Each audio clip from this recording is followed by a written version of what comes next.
Yun, so meron na naman tayong smash, no? Pero hindi na siya for power up lines. Ito yung naka power up lines na. Bali, brake master naman tayo. Ayan, oh. Kung nakikita nyo, malinis na, no? Yan. Malinis na rin yung loob niyan. Yun, oh. Yan, may konti na lang na kalawang.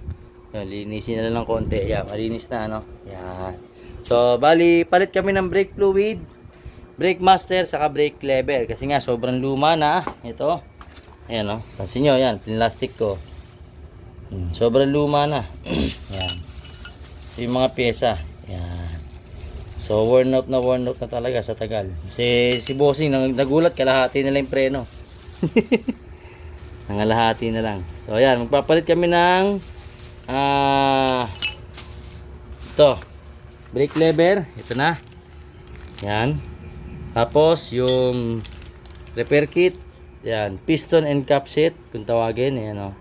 Kung wala po kayong makuha na pang Smash 115 carb, ang pwede nyo kunin is pang Rider 150, parehas po sila.